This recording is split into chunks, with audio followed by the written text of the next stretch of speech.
Welcome to First Star Let's Chat, an athletic therapy podcast. I'm your host, James Gardner, certified athletic therapist, certified strength and conditioning specialist, yoga instructor, human being. This platform, for the pros, by the pros, anybody in the performance space, and beyond. Welcome here to share in the stories of professionals, experiences, journeys, learning along the way. It's a platform to connect, to network, and to be a part of a community that cares, with conversations that matter, experiences that resonate, and generate ideas, thought-provoking, organic dialogue, passionate prose. Brought to you as always by First Star Therapy, Mobility Tape, Epic, and Benchmark Athletics, in association with the Canadian Athletic Therapists Association. It's First Star Let's Chat, an athletic therapy podcast. Thanks for being here. Thank you for being a part of it.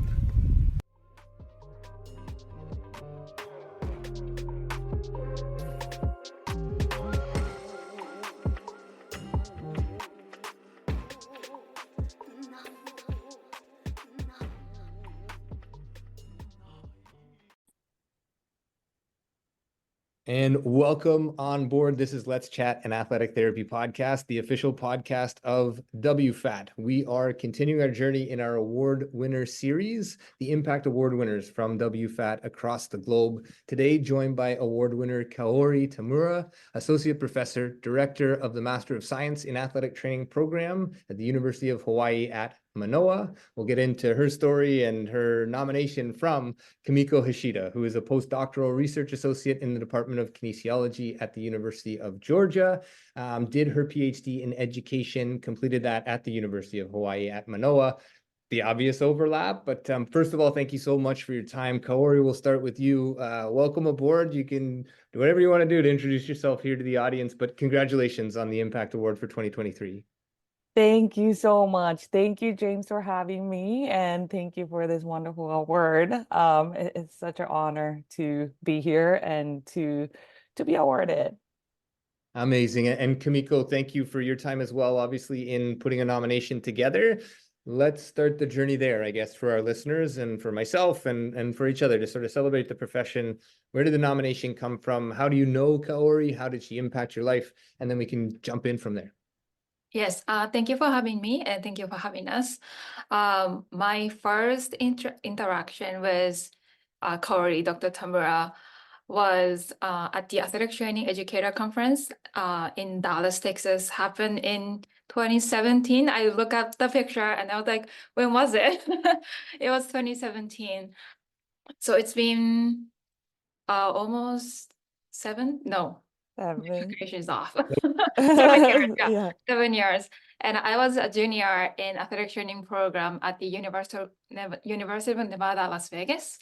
And then I was introduced by Dr. Kara Razak, who is the professor there and who graduated from the doctoral program at the University of Hawaii at Manoa. And I was introduced by her. And yeah, I was like, I still remember that I was so impressed about Dr. Tamura's, like, I know she is Japanese and she is a program director in athletic training program, teaches classes in English, which is not her primary language, and which I was first impressed by that. And also I was also impressed by her positivity and welcoming feeling. I don't know, her openness I was really caught by that, and I was like, oh, I want to be like her in the future. And fast forward, I got into graduate program in University of Hawaii at Manoa, and she was my primary advisor for entire master's program and doctor's program.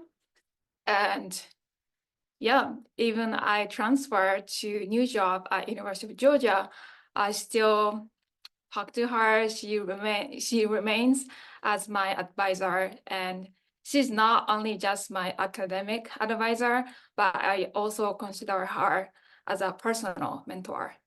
Amazing. An amazing capture, obviously, on the international front. Kaori, you came from Japan to stateside. Maybe just walk us through that journey, because I think that's a really critical part of this. And I didn't mean to undermine either of your CVs. You've accomplished so much. So hopefully we can get to some of that as well as we get through the conversation. But you started in Japan, you ended up stateside, and now in a beautiful location, obviously, but having a tremendous impact on your students, as Kumiko so gracefully put it. But Kaori, where did it start, I guess, the athletic therapy buzz and then coming stateside? Yeah, so I would rewind all the way back to when I was a kid, elementary school, and I play sports, a lot of sports, but I ended up with basketball, and that was the sport. I started playing when I was fifth grade and all the way to college in Japan. Now, Japan doesn't have athletic training. I mean, at the time, especially, did not have athletic trainer. It wasn't a profession. I don't think we even had a program because I wanted to go to college for it, and I looked for a program, and there was no such thing at the time. So I ended up going to physical education program for college. But ever since I was little, for I don't know why, I can't explain why, but I was always fascinated by injuries. Whenever, fifth grade, somebody broke ankle, and I was always the one that, the first one on the scene and trying to help them out. I had no idea what I was doing, but, try to take off the shoe or, try to help them out. And, that kind of how it was throughout, without a formal education. And in high schools or college, I was always the one that would learn, self-teach how to tape or how to kinesiotape. I bought a book for kinesiotape, and I was taping all my teammates. Yeah, so that was kind of, I guess, was a passion that I was born with, because I can't explain otherwise. Um, but then there's no athletic training profession. So the closest thing in my mind was physical education teacher, because I tore my ACL when I was in high school, junior. And, I had to do my rehab all on my own because, we don't have athletic trainer. And physical therapy in Japan is all inpatient. There's no such thing as outpatient physical therapy. Wow. So I had to go to the hospital, and maybe the max they do is take care of the range of motion. No strength exercise or whatsoever. I don't know, it might have changed now, but at the time, yeah. So, you know, oh yeah, and at the time I had my meniscal suture and ACL reconstruction, BTB, together. And I was on the brace, locked into extension for a couple months.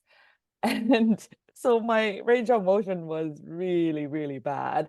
So I had to commute to the hospital a lot. But then other than that, the person who helped me do, kind of patella mobilization, range of motion exercise to all the strength exercise was a PE teacher. And I thought that was part of the PE teacher education because she was such a knowledgeable person. But, she probably self-taught all of that too, because I did not learn any of that in the PE education. And so I guess the main thing that I wanted to go to college was to play basketball. I didn't have much playing time, but, I participated in the team, and more so I became interested in rehab. Four of my teammates tore ACL, and our team was crazy. We double practice like every day. So fatigue was definitely a factor, and a lot of my teammates tore ACL and more rehab. But then at the end of the 4 years, I reality hit, right? Okay, I did not have any sports medicine type of training, and am I going to be a teacher? And, long story short, I did not want to be a teacher. And so that's when I decided to go study athletic training in the Bay Area. that was relatively an easy decision for me because my family, my dad, worked in the Silicon Valley. So my whole family was in the Bay Area. So I was like, okay, I'm just gonna go join them and study athletic training is how, I moved to the United States. But at the time, I did not speak English. I want to say almost at all because I couldn't order food at the Jack in the Box. I would go in and I just point number one, like go like this, one, and they'll ask me like for here or to go, and I didn't know what that meant, what that means. So I'm like, I stand there, what is that? And they'll just wrap me to go anyway. So that's kind of how I just got to the United States. I had to go to English school for about 6 months because my English level wasn't high enough to enter or even apply for a junior college. Luckily, um, throughout a random connection, I met a student, Japanese student, who were in the athletic training program at the junior college, which was right by our house where I lived. So he invited me over to the athletic training room. And so I did while I was going to the English school. And I met the head athletic trainer there, and he had a lot of experience with international students. And I also had a bachelor's degree. So back in the day, that was the internship route to be a certified. And he recommended to start the internship while I go to the English school. So that's how I started. In the morning, I will go to English school, and in the afternoon, I will go and do the internship at the Foothill College. Amazing. Yeah, so that's how I started. That was totally a bug at that time. I did not, that was actually first time in my life that I felt studying was fun. Like I enjoyed studying, studying up until all the way up to college was like, that was the thing that I had to do. It wasn't like I wasn't self-motivated, to stay in school. I had to do. But then athletic training, studying was fun to do. That was something that is fun to do because I had all the experience, I knew we had to put ice when this thing, injury happened. I did taping, stretching, some PNF technique, all of that I kind of experienced, right? But then without the scientific knowledge or without knowing why. And to know that was really fun for me. And so even I would sit in the lecture first time in my life, all the way up in the front. I was always sitting in the back and try to hide, right? But then, yeah, I would sit in the front. I had the tape recorder and I would record my teacher's professor's lecture because I would only catch 30% of the live lecture. And I would re-listen and I will go revisit the textbook because even though I hear it, I don't know how to spell it. So that means I don't know how to look up. So then I would try to match the word that I hear, and then I find the word in the textbook, and I finally get to the dictionary and look up what it means. That's like triple amount of the time of, I guess, just reading through a textbook or just sitting through the lecture. But even going through all of that was fun. And I'm sure Kumiko can relate to that, this whole process of trying to understand a lecture. But I gotta tell you, like it was fun for me. And so studying was fun for me. So that wasn't like something that I had to do or, hard to do. I studied a lot, therefore. So, but then I mean, I would say, oh, I have to spend 3 times more or 4 times more, more time than other classmates who speak the language of English. And so that's why I relate a lot to an international students whose language is not English is not their primary language.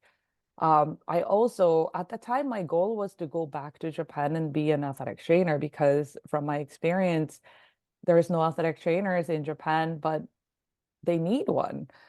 So that was my goal initially, but I wanted to gain more experience. I want in the United States clinically, and so I applied for a graduate assistantship, and life took me to all the way up to getting my doctoral degree, and ended up so the University of Hawaii was hiring a temporary position who could come in right away.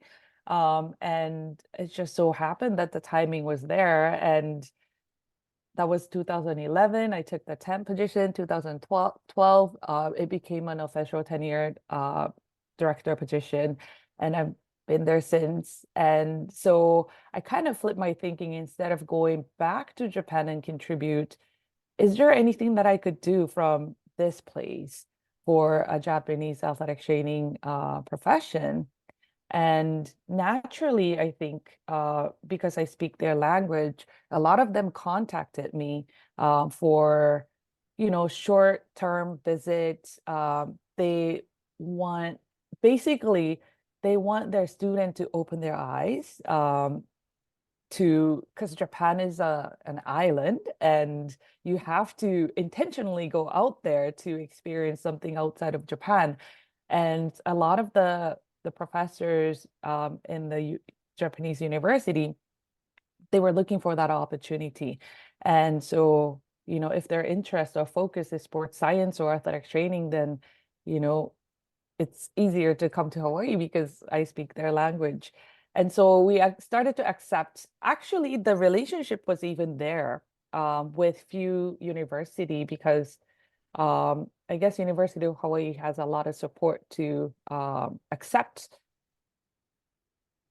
international students for short-term visits, not a full-on, exchange program, but short-term visit. And so I kind of expanded that and accepted, students. We also do a lot of hands-on training because, language, just sitting through English, language may not be as productive. It might be a good experience, but they may not learn as much. So, our program tends to focus a lot on hands-on activity. And I have my graduate student participate in that, and they, tag team, and they teach them how to take off the face mask of the football helmet, for example, or how to safely remove the helmet and shoulder pads. Those techniques. Yeah, words is, they are important, and I do provide lecture in English, but in Japanese, I would translate that too. But then hands-on part, there's a lot of interaction between our students and Japanese students, and they show them how to do. They participate in football internship, practices like that, thanks to our athletic training staff at University of Hawaii. They also go through high school sites as well. Again, thanks to the preceptors at the high school sites and our students who kind of mentor them there. So we try to provide experience, hands-on experience. And, we've been doing that over, actually, I came in at 2011, but it's been going on before my time. I just expanded the existing programs. Right. And I think like even in that last statement, you just expanded, like that's a massive undertaking, obviously, and sort of a modest take on making a massive difference. Obviously, I can see, Kumiko here nodding with everything that you're saying, and obviously your passion like spills out of you when you're talking about even learning about the profession, speaking about the profession, and then the international ties, which is obviously kind of why we're here, from the 2023 Impact Award winning, associate professor at the University of Hawaii. As I hear you say it, I try to say it in the same way, but Kaori Tamura, associate professor there, is our 2023 Impact Award winner. That's who we're joined by today. And her nominator is Kumiko Hashida, who was there and is now doing a postdoctoral research and sort of, as she admitted early, wanting to be like you and sort of following in similar similar footsteps. Obviously learning a language, learning all of those skills in a different language, and then computing that into, a postdoctoral degree down the road, like incredibly impressive. And that international bridge to Japan, that international bridge to having lived it. Like, this is a massive piece of undertaking and expressing what this profession can do. And I think you've done a wonderful job just in this brief time, even, capturing the essence of what we do, and that it does sort of cross borders. Without language, there are things that we do manually and hands-on that are applicable worldwide, depending, the sport, the people. But Kumiko, maybe just to you for a couple quick words on Kaori and her impact on you. Like, we just met, all three of us here, just prior to this this podcast, and I mean, I'm smiling and nodding along with Kaori as well. Obviously, the passion is there and the drive, and definitely young at heart after achieving so much, like still willing to go above and beyond. I won't put words in your mouth. What did she mean to you as a professor and now as a mentor in a lot of different ways? So she said exactly what she did, but I think she's going above and beyond. Like you said, she has a great international relationship, not only Japan, but also China, Spain, Korea, different countries. Students, she hosts that and build up the great relationship with them. And many of students, after they do internship, either short-term, long-term internship with her and then with University of Hawaii at Manoa, a lot of them become interested in become athletic trainer, or even like working with athletes or being healthcare providers in the future. A lot of them don't know what is athletic training, what do they do until they come to United States. But after a couple of days, couple of weeks, maybe they are really interested in becoming one. And that's, I think, huge impact on them. Kind of see change their life, So I think that's a huge impact on them. And also, in addition to those international relationship, she's really good at. I think she's really good at mentoring students, and I'm one of them as her mentee, I guess. I got huge impact, and yeah, she made huge impact on me. She takes time, and yeah, she put a lot of effort in mentoring the student, and I know that she doesn't get paid for mentoring student, but she takes a lot of time. She makes a lot of effort on that, and I really appreciate that. And I know a lot of students are as well. Yeah, and a great capture from your side on behalf of many students, I'm sure, but being able to capture that. And Kaori, you've lived it, so your experience is obviously relevant to the international population, right? Coming stateside to get the education and then feeding it, let's not call it backwards, but sending the information where it needs to go, sort of from the United States. How does this impact the profession overall, like in your vision of athletic training as a global sort of profession, I guess? How do you capture that? How is that relatable? Are there anything like sort of hang-ups in sort of translating skill sets back and forth, in your opinion, I guess, at this point? I think so one of the interesting that I thought, or I realized, was that, because I'm here in Hawaii, and I guess it could be applicable to everywhere, but Hawaii is especially, a lot of the people come through, you know, because it's an island and beautiful place, right? And then a lot of the people are interested in coming here, and therefore I get to meet with people from different place in the globe, and they would, in a way, it is a neutral place, right? So, they would just talk story with me, and they would tell me, how it is in their country or in their region, how their certification works. So they kind of drop a lot of information with me, because this is kind of a neutral, safe place, I guess. And so I could be that neutral person, listening to everybody's opinions, experience. And so I get to have this neutral view perspective, mainly Asia side, but from the KD side or NATA side as well, the United States side. And I could see where the gaps are, or how that gap looks like. And I serve in the KD Standard Committee, and I know that there is a movement to accredit international education program as well. But there are some gaps. For example, the degree level difference. In Japan, we don't require graduate degree to become certified in Japan. You don't even need a degree, actually, because they could go to a vocational school, a 2-year school, to take the BOC, so to speak, type of exam, the national exam.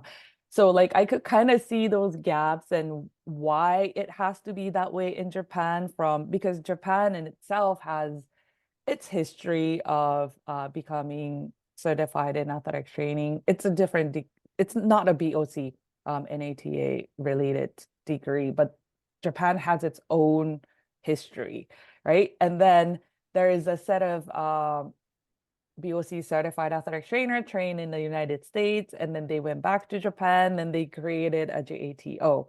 So there's like 2 lines with different history. So, how do we, I don't know if merging is the best way, or, how do both of them work together in a productive way?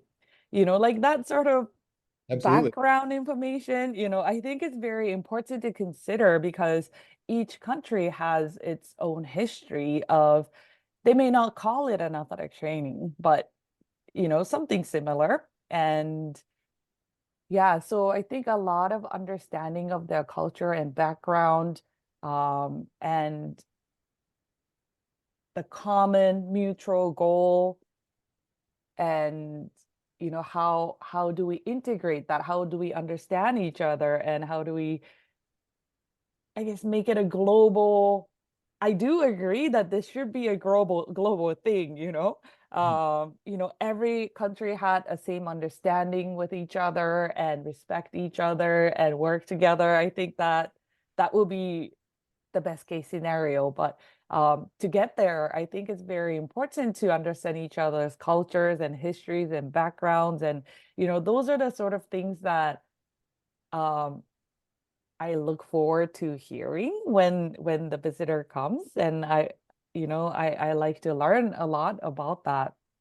Absolutely. And a wonderful capture, I think, even just for our audience to consider, right? There are a lot of skills that transfer without language, spoken language.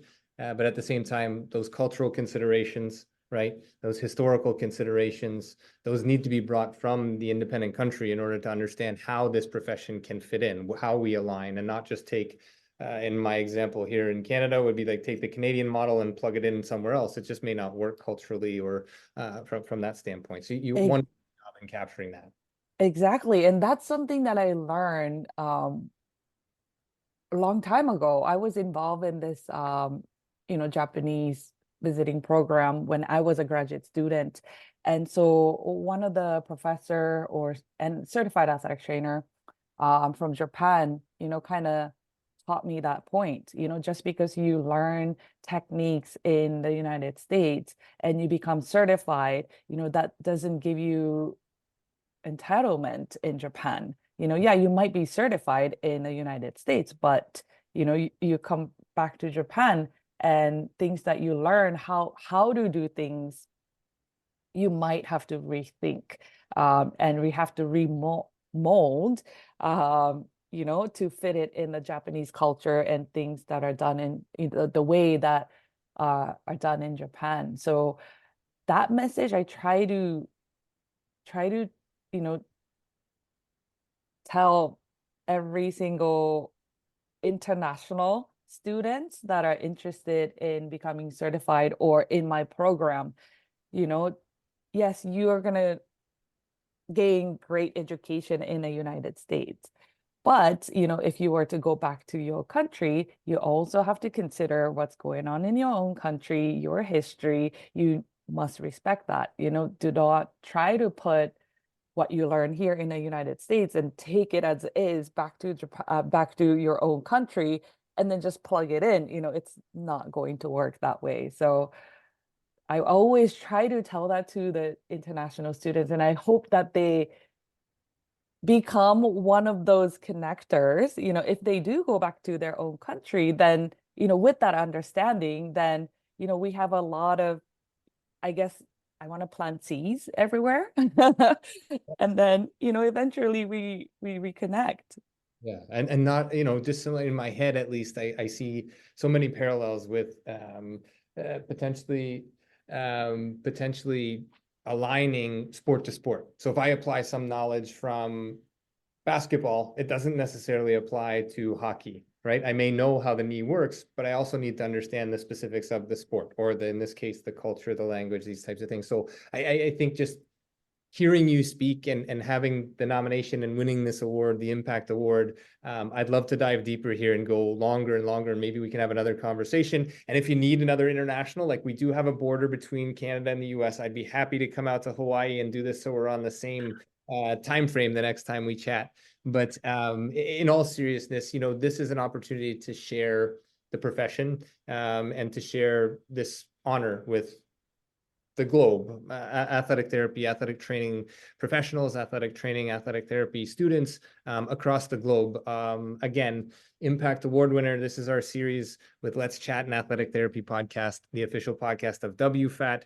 Kaori Tamura is our Impact Award winner that we're celebrating today. Her nominator, Kumiko Hashida, here with us. And Kumiko, well done on capturing this. I think we've highlighted certainly Kaori's character, her passion, and at least a little bit of the messaging that she's delivered and continues to deliver to students today. So congratulations on the award, Kumiko. Thank you, and congratulations on creating the nomination to get to this point. Kaori, I'll leave it with you, sort of final words to wrap it up, and we can always circle back and have a longer conversation on these things in the future. But more than anything else, congratulations, and thank you both for your time today. Thank you so much for having us, and all the service that you guys provide, WFATT. Because of you guys, we're here, and the global view of athletic therapy, athletic training, this exists, or you guys are here to kind of cultivate that, and I really appreciate that. So thank you so much. Right. And an association doesn't go anywhere without people like you doing the real work, driving this profession from inside and through experience, as you've captured so wonderfully here today. I look forward to chatting with you both again in the future. 2025, the fall of 2025, Dublin, Ireland, WFATT World Congress, for those that can make it. Longer flight from Hawaii maybe, but look forward to seeing everybody there, at least considering that that's an opportunity to connect with like-minded people and people from across the globe. So thank you once again, and have a great afternoon, morning, or evening, wherever you are.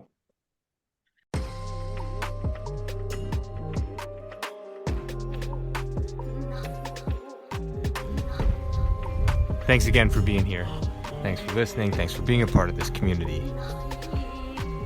Check us out online, firststartherapy.com. That's FIRSTAR therapy.com. Or email us with feedback, consult@firststartherapy.com. CONSULT@firststartherapy.com, on Instagram @firststar.therapy, and our podcast host @letschat.at. This is First Star Let's Chat, an athletic therapy podcast.